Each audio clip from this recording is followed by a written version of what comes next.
Hey, welcome to the process. My name is Dr. John Bush. This is lesson 131. I'm continuing in this journey, consistency of the median. I explain, if you'll go to the Science of Fantasy website, you can look at my podcast, my video lessons. And in lesson 128, I quickly run down the uh, basis of how I'm calculating the so-called COM, consistency of the mean scores, for each position, quarterback, RB, WR, and TE.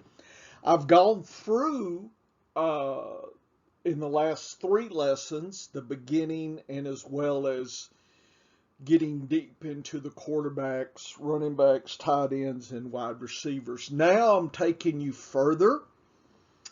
A lot of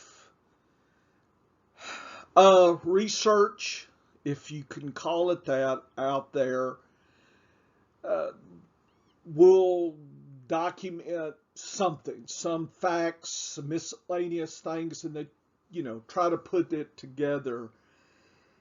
And that's not how science of fantasy football should work. What you're seeing in my lessons is how it works. I have a PhD in biology, and that's just how it is. A lot of people say a lot of things a lot of the time. This is the real deal here.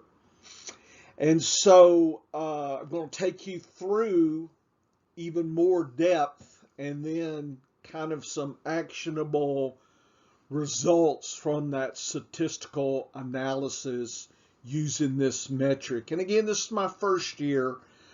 Talked a little bit that in the Data Lab podcast, my partner Dennis and I do. In fact, this may be on it, these lessons. But anyway, wanted to kind of crank you up here. And we're going to hit quarterbacks in this lesson. Got 9 slides, so this won't take too long. And then I'll go through RBs, WRs, and TEs as well in the next lessons. So what I did is calculated percentile com scores of players from 2014 to 2021. I then did some back looking, and I asked the question, if I looked at last year's data and divided that data, that com data, into what I'd call, say, let's call it high, medium, and low com scores. So above or equal to 40%, pretty high consistency there. Not super high, but fairly high. 39 to 20 is the median. Middle or mid. And then below 19, so that's the weakest group.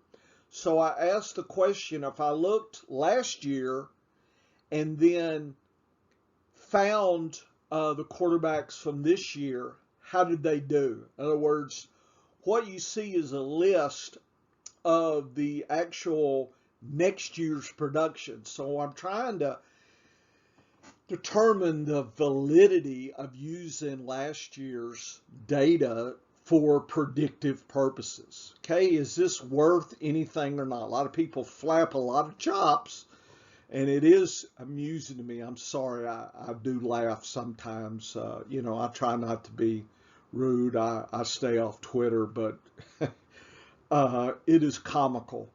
Okay, it's just straight up comical, some of the stuff that goes on out there. But anyway, and go look at my article on the expert problem in fantasy sports informatics. We got a bad problem. Just hang around in Twitter for about 10 minutes and you'll see the problem. It's all over the place.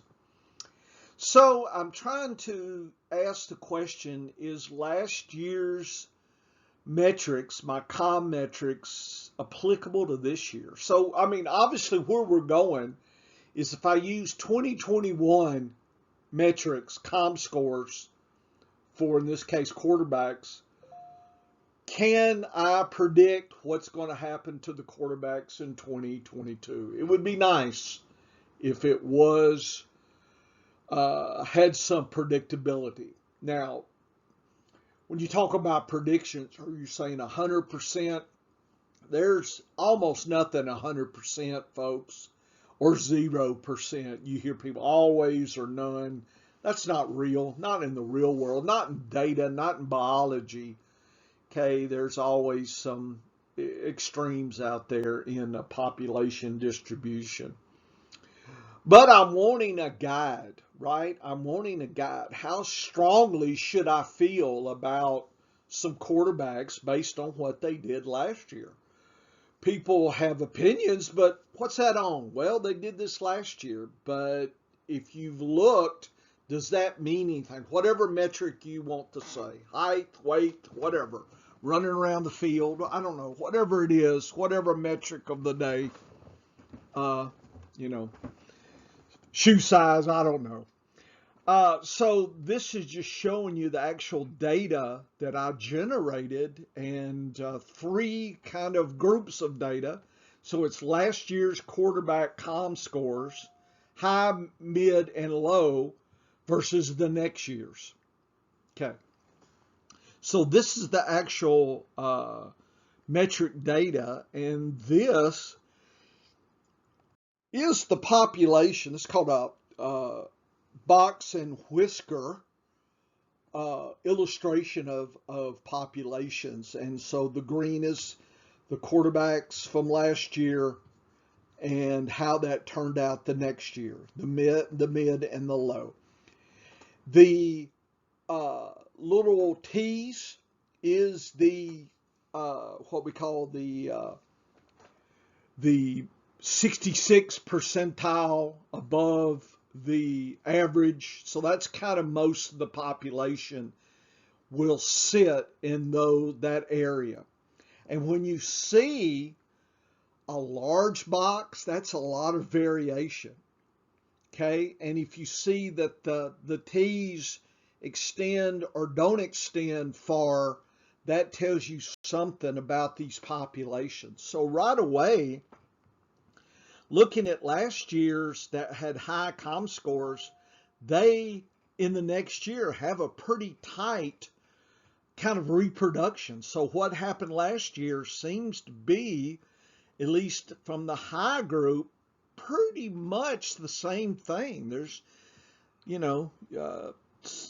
44% to 63% comm score. So that's fairly consistent. So there's a feeling that there's some reproducibility. So you're getting a sense there may be something to this, right? And we can't stop here. Okay, we've got to move forward in a statistical manner because we can be fooled by biases. We want something to be true, right? We wish, our 40 hours of work means something.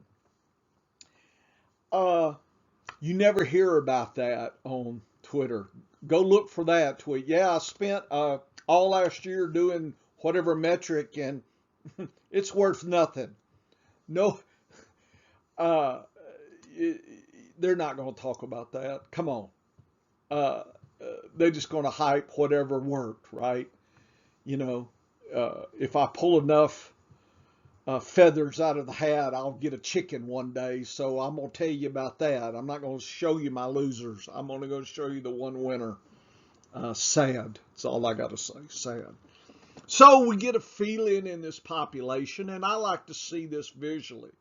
It kind of gets a visceral to me. It's like, okay. The mid group is kind of interesting. A lot of variation there. In the low group, on occasion, there are some examples where they were just dead wrong last year. It could have been injury, some of that, but really not a lot, but a lot of and you would predict this. If they did bad last year, they probably not going to do so good this year. And you can see the low to the high here. So, is this real? Can we depend on this? How do we do that? Okay. The first thing we do in statistical tests when you're doing groups more than two is called the Anova, analysis of variance. What we're looking at is a statistical mathematical way to describe the populations, to say these populations are different.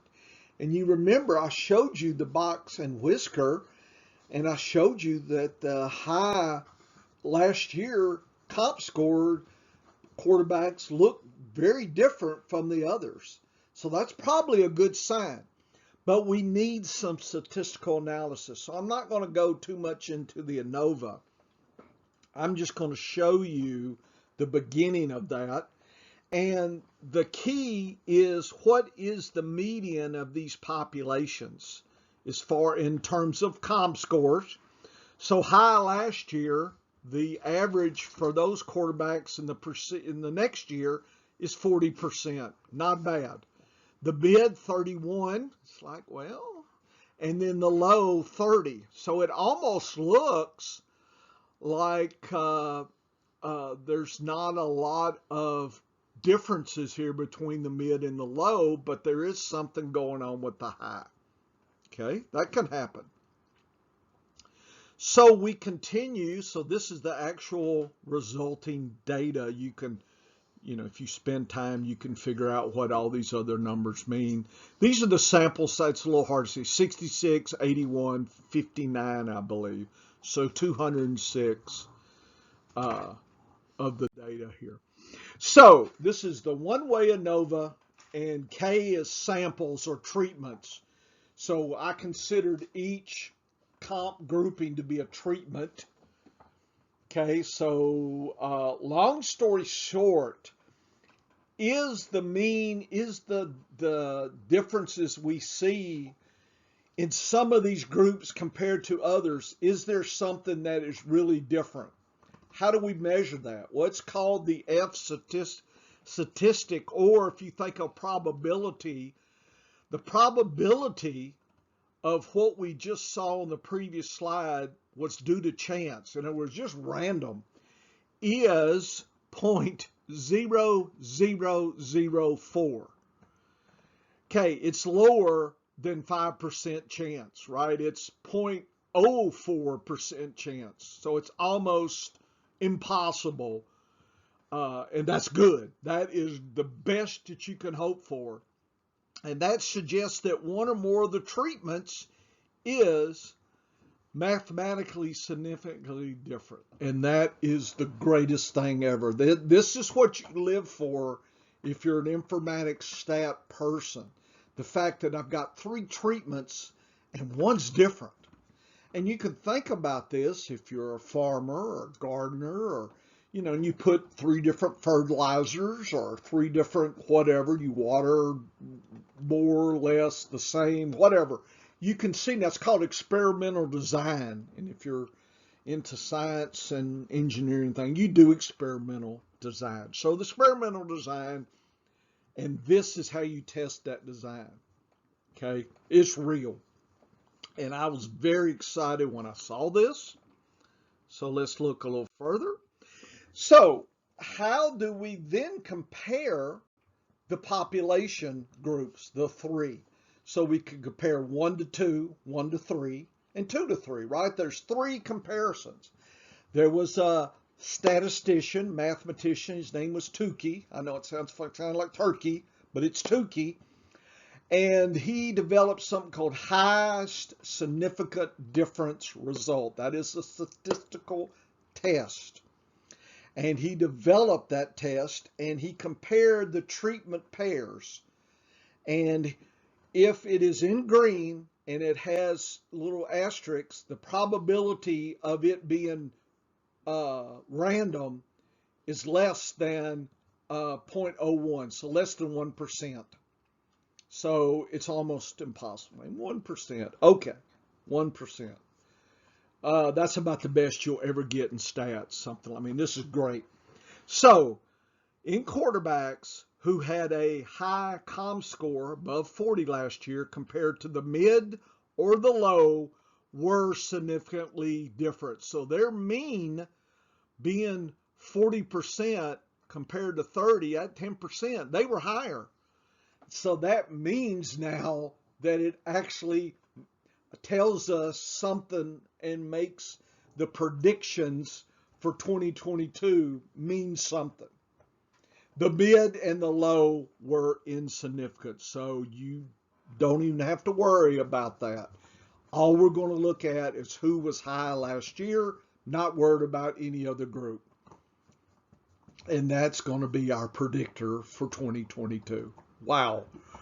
As far as I know, I've never seen an Anova or Tukey analysis on any stats on Twitter since I've been on Twitter, Facebook, etc. since 2010. So I haven't seen it.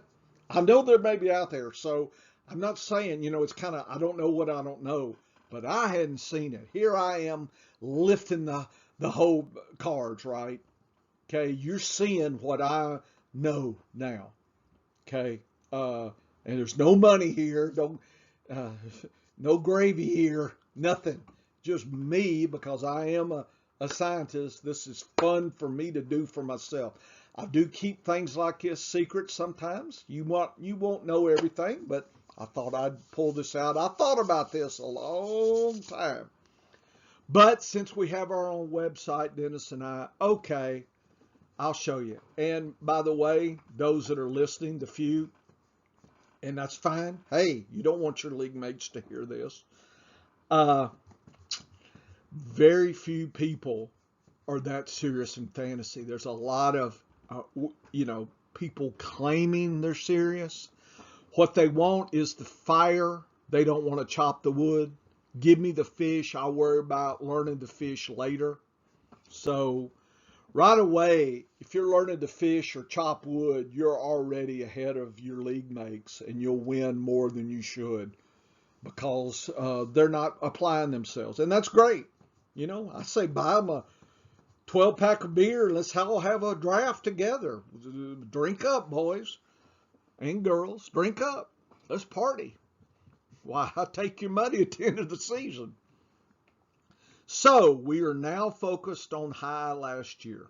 So smart me, I guess, dumb me, I don't know. I looked at the players that in 2020 were the high consistency of the mean players and asked the question, what happened to them in 2021, right? I'm setting the table for 2022, right? So if it's in green, that means that they ended up being high as well. If it was blue, that means they were median, and red was failure.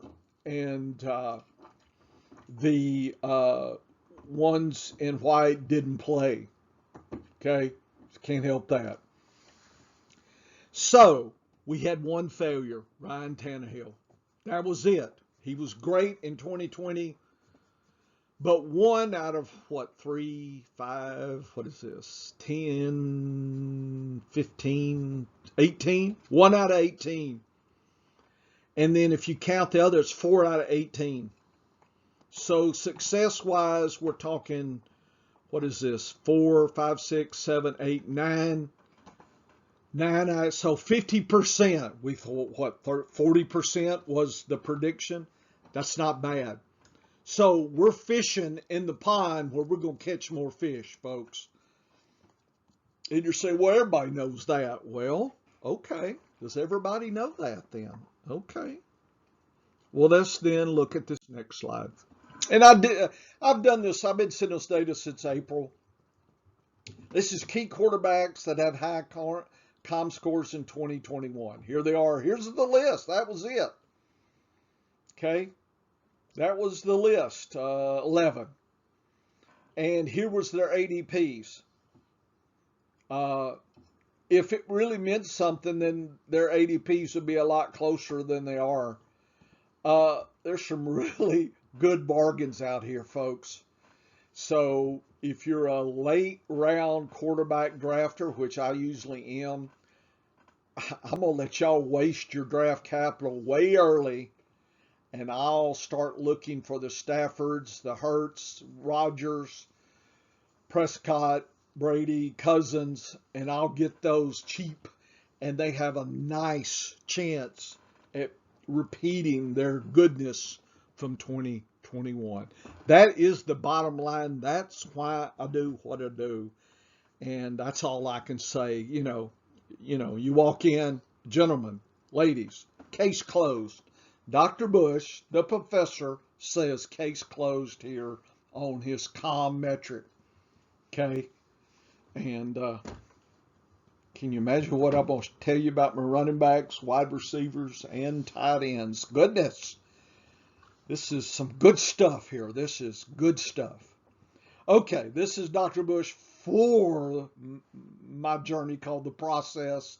This will be out on my YouTube, but you can certainly find me hanging around to scienceoffantasyfootball.com and my podcast with my friend Dennis. And we have lots of goodies flying at you. Please hang out. But I understand if you don't want to advertise. I got it. I understand. I wouldn't tell my league mates either. Okay, take care. Woo woo. This is fun stuff.